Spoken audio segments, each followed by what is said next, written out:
Good morning, students. I am Kranti Singh, Assistant Professor of Political Science, Hindu Kanya Mahavidyalaya, Jean. I am very pleased to be here welcoming you in your first BA first year class. Yes, of course, now you left your schools, now you are big students and entering in your college. So, this is your first BA first year class, and I would like to introduce you with your syllabus. So, it's just an introductory class. Political science, राजनीतिक विज्ञान।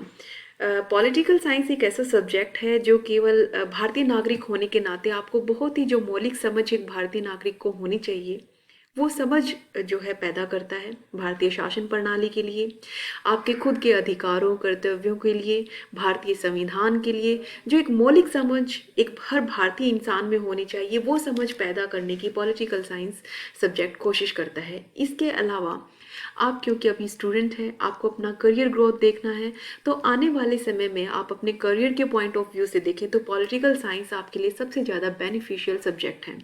क्योंकि आप किसी भी exam की तैयारी करेंगे, छोटे से छोटे और बड़े से बड़े, क्लैरिकल से लेकर आईएएस के एग्ज़ाम तक में आपका जो ये पॉलिटिकल साइंस सब्जेक्ट है ये जीएस पेपर में, जीके पेपर में आपके लिए बहुत ही हेल्पफुल होने वाला है।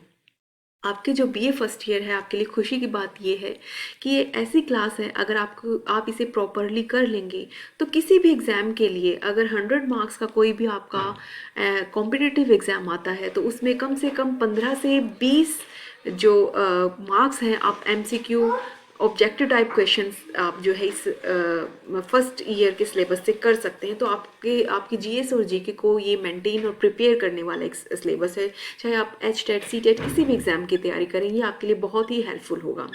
तो यहाँ आप देख सकते हैं कि आपका सिलेबस इंट्रोडक्शन आपकी फर्स्ट ऑनलाइन ये क्लास आपकी शुरू हो चुकी है। इसके बाद जो है मैं शुरू करना चाहूँगी आपके पेपर का नाम। आपकी बीए फर्स्ट ईयर जो है उसका उस जो पेपर आएगा उसका नाम क्या है? इंडियन कॉन्स्टिट्यूशन, यानी कि भारतीय संविधान। आप इसमें भारतीय संविधान को पढ़ने वाले हो और भारतीय संविधान जैसे मैंने अभी बताया ये न केवल मूलभूत एक नागरिक होने के नाते हमें समझ ही पैदा करता है बल्कि हमारे करियर ग्रोथ के लिए भी ये बहुत ही इम्पोर्टेंट है।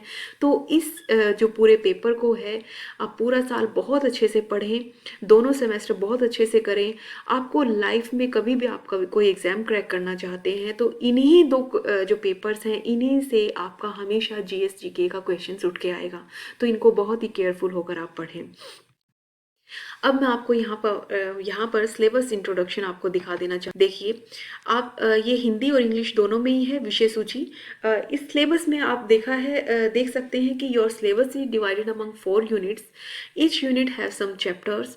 You can see in your first unit you have 5 chapters, in your second unit you have 3 chapters, in your third unit you have again 4 chapter, and in your in your third unit you have 4 chapter, and in your fourth unit you have 2 chapters. यहाँ पर इस तरह से 14 chapters का distribution बताने के बाद मैं एक चीज़ और आपको एक्सप्लेन करना चाहूँगी कि पेपर का फॉर्मेट क्या होगा। पूरा जो पेपर है आपका जो पेपर आएगा वो टोटल जो है 5 पार्ट्स में डिवाइड होगा, 5 पार्ट्स में डिवाइड होगा, जिसमें से 4 पार्ट्स ऐसे होंगे जिनमें 2-2 क्वेश्चन होंगे हर यूनिट से। उन 2 क्वेश्चन में से आपको एक क्वेश्चन करना होगा और जो आपका 5वां जो है क्वेश्चन है वो होगा आपके ऑब्जेक्टिव टाइप क्वेश्चन का, जिसमें 8 ऑब्जेक्टिव टाइप क्वेश्चन आएंगे जो कि 2-2 नंबर के होंगे। तो ये जो पांचों जो आपके पांचों के पांचों यूनिट्स जो आएंगी ये 16-16 नंबर की होगी, यानी कि हर यूनिट से एक 16 नंबर का आपको ऐसे टाइप क्वेश्चन करना होगा। और एमसीक्यू के लिए एक 5वां जो है एक अलग से आएगा, उसमें 8 ऑब्जेक्टिव टाइप क्वेश्चन होंगे, 8 और हर ऑब्जेक्टिव टाइप क्वेश्चन 2 मार्क्स का होगा। तो इस तरह से ये आपका जो पेपर का फॉर्मेट है, टोटल 80 मार्क्स का आपका पेपर बनेगा। 20 मार्क्स आपके इंटरनल असेसमेंट जाएगी जो कि हमें लगानी होगी आपकी जो है परफॉर्मेंस को देखते हुए। तो इस तरह से आपका सिलेबस जो है डिवाइड है। अब आगे हम देखते हैं, आपके फर्स्ट यूनिट से शुरू हो जाते हैं। आप अगर अपनी फर्स्ट यूनिट देखेंगे तो मैंने जैसा कि बताया ये 5 चैप्टर्स में डिवाइड है। सबसे पहला चैप्टर है सोर्स ऑफ इंडियन कॉन्स्टिट्यूशन, यानी कि भारतीय संविधान के स्रोत क्या क्या हैं। इसमें आपको बताया जाएगा कि भारतीय संविधान है क्या, संविधान किसे कहते हैं और जब भारतीय अपना संविधान बना रहे थे, जब बाबा साहब अम्बेडकर और उनकी जो कॉन्स्टिट्यूशनल जो बॉडी थी उनके साथ वो जो कॉन्स्टिट्यूशन बनाया जा रही थी, तो वो कहाँ कौन कौन से देशों के संविधानों से प्रभावित हुए या कौन कौन सी बातें थी जिनसे प्रभावित होकर उन्होंने भारतीय संविधान को बनाया, तो उन स्रोतों का हम फर्स्ट चैप्टर में जिक्र करने वाले हैं। इसके बाद आता है आपका basic features of Indian constitution, यानी कि भारतीय संविधान के मूल लक्षण, यानी कि भारतीय संविधान की विशेषताएं क्या है। इसमें बहुत ही इंटरेस्टिंग चैप्टर है। इसमें भारतीय संविधान की जितनी भी खूबियां हैं, खूबसूरतियां हैं, वो आप इस सेकंड चैप्टर में पढ़ेंगे। जैसे कि भारतीय संविधान जो है विश्व का सबसे बड़ा संविधान है, विश्व का सबसे बड़ा लिखित संविधान है। इसमें आप पढ़ेंगे कि कितने अनुच्छेदों में बटा हुआ है, कितनी अनुसूचियों में बटा हुआ है, कितने भागों में ये बटा हुआ है। इसमें कौन कौन से ऐसे गवर्निंग बॉडीज़ हैं जो कि भारत में शासन व्यवस्था को बनाए रखती हैं। भारतीय संविधान भारतीयों को कौन कौन से अधिकार देता है, कर्तव्य देता है, राज्यों की क्या भूमिका है, ये सारी चीज़ें जो है आप इसके बेसिक फीचर्स में सेकंड चैप्टर में पढ़ने वाले हैं। फिर आते हैं प्रेम्बल, यानी कि प्रस्तावना। बच्चों, आप कोई भी बुक पढ़ते हैं, कोई भी बुक आप उठाकर देखते हैं, कोई फर्स्ट चैप्टर शुरू होने से पहले उस बुक के फर्स्ट चैप्टर से पहले एक ऐसा पेज दिया होता है जो कि ये बताता है कि इस बुक में क्या क्या चीज़ें हैं, इस बुक में क्या क्या आप पढ़ने वाले हैं। इसी तरह से जो प्रस्तावना का चैप्टर है वो भारतीय संविधान के अंदर आप क्या क्या पढ़ने वाले हैं उन सारी बातों का जिक्र करता है। फिर आप फोर्थ चैप्टर जो है फंडामेंटल राइट्स एंड ड्यूटीज, यानी कि भारतीयों के मूलभूत अधिकार और मूलभूत कर्तव्य, इनके बारे में है कि हमारे भारतीय होने के नाते क्या अधिकार हैं, संविधान ने हमें कौन कौन से अधिकार दिए हैं और कौन कौन से ऐसे कर्तव्य हैं जो हमें देश के सम्मान के लिए, सुरक्षा के लिए अपनाने चाहिए। पांचवा चैप्टर आपका directive principle of state policy, यानी कि राज्य के नीति निर्देशक सिद्धांत, यानी कि राज्य को कुछ ऐसे निर्देश दिए गए हैं, कुछ नीतियां बनाने की बात कही है भारतीय संविधान से, जो कि समाज में लोगों के कल्याण के लिए जो है राज्य है जो, यानी कि सरकारें जो हैं वो अच्छे से काम कर सकें। तो ये आपकी फर्स्ट यूनिट है। अब सेकंड यूनिट आप देख सकते हैं कि ये 3 चैप्टर्स में डिवाइड है। भारतीय जो शासन प्रणाली है वो 2 हिस्सों में बटी है, एक केंद्रीय और एक राज्य।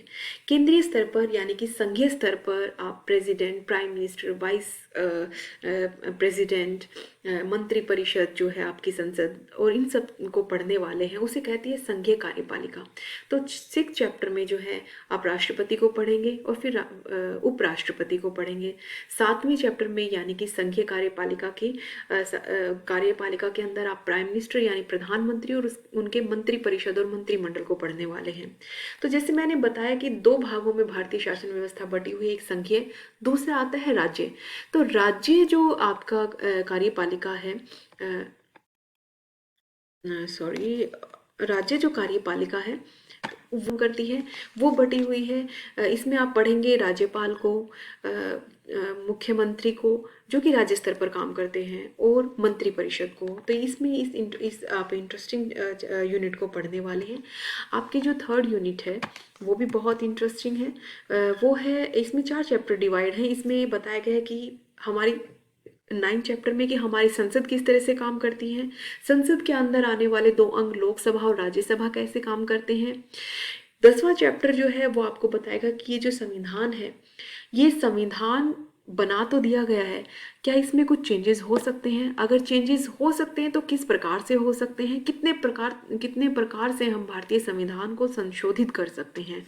11वां चैप्टर आपका राज्य विधान मंडलों से हैं, यानी कि राज्य विधानसभाएं, राज्य विधानमंडल जो राज्य स्तर पर शासन व्यवस्था को संभालने वाले, जिस तरह से केंद्रीय स्तर पर या संघीय स्तर भी बोल देते हैं इसे, वहाँ पर पार्लियामेंट काम करती है। इसी तरह से राज्यों के स्तर पर राज्य विधानमंडल काम करती हैं। तो ये कैसी होती है, कितने भागों में बटी होती है, इसके क्या क्या काम होते हैं, तो 11वें चैप्टर में आप ये पढ़ोगे। और 13वें में भारतीय जो लोकतंत्र है उसका मूल, यानी कि पंचायती राज इंस्टीट्यूशन, आप पंचायत राज को पढ़ने वाले हैं कि पंचायतें जो हैं गाँव में किस प्रकार से काम करती हैं। तो ये आपके टोटल जो है 4 चैप्टर थर्ड यूनिट में है और ये देखिएगा आप बहुत ही इंटरेस्टिंग चैप्टर्स हैं। 4th यूनिट जो है वो है आपकी जुडिशरी, यानी कि आपकी न्यायपालिका के बारे में बताएगी। न्यायपालिका में हम पढ़ेंगे सर्वोच्च न्यायालय, उच्च न्यायालय, और उसके बाद पढ़ेंगे हम न्यायिक पुनर्निरीक्षण, यानी कि हमारी जुडिशरी जो है, सुप्रीम कोर्ट, हाई कोर्ट किस तरह से काम करते हैं। क्या इन्हें अपने काम का रिव्यू करने के, पुनर्निरीक्षण करने का अधिकार है? तो ये किस प्रकार से करती है? ये एक टर्म है, या आप जब चैप्टर पढ़ेंगे तब आपको समझ में आएगी। 14 चैप्टर आपका जुडिशियल एक्टिविज्म यानी कि न्यायिक सक्रियता, यानी कि हमारी जुडिशरी इस संविधान के मूल लक्षणों को बताने के लिए, बचाने के लिए कितनी एक्टिव है, कितने सक्रिय तौर पर काम करती है, तो ये आप 14 चैप्टर में पढ़ने वाले हैं। तो इस तरह से आप देख सकते हैं कि जो आपका पूरा चैप्टर है, जो पूरी यूनिट है 4 हिस्सों में डिवाइड है, और सारे ही जो यूनिट्स है बहुत ही इंटरेस्टिंग है। चाहे आप HTET का एग्ज़ाम देंगे, चाहे CTET का एग्ज़ाम देंगे, कोई भी एग्ज़ाम क्वालिफाई करेंगे, इनसे आपके बहुत सारे क्वेश्चंस उठकर आने वाले हैं। तो स्टूडेंट्स, आज की जो फर्स्ट इंट्रोडक्टरी क्लास थी वो इसमें आपके सिलेबस का इंट्रोडक्शन बता दिया गया है, आपको पेपर का फॉर्मेट भी बता दिया गया कि पेपर कैसे आएगा। 16 नंबर के 4 क्वेश्चन ऐसे टाइप होंगे और एक 16 नंबर का क्वेश्चन आपका ऑब्जेक्टिव टाइप होगा। टोटल 80 मार्क्स का पेपर होगा और 20 मार्क्स जो है इंटरनल असेसमेंट के होंगे, जो कि हम कॉलेज की तरफ से लगा कर भेजेंगे आप लोगों की परफॉर्मेंस को देखते हुए। तो बच्चों, आप इसी तरह से जुड़े रहें, आपको अपडेट्स जो है मिलती रहेगी। आपका फर्स्ट चैप्टर बहुत जल्द ही मैं शुरू करने वाली हूँ। तो आप जल्द से जल्द बुक खरीद लें, अच्छी ऑथेंटिक बुक खरीदें लाइब्रेरी से, आप चाहें तो इशू करवा सकते हैं, और आप अपना जो सिलेबस है वो शुरू कर दें। Best wishes, best of luck, और सेफ़ रहें, अपना खुद को सेफ रखें, अपने परिवार को सेफ रखें। Thank you.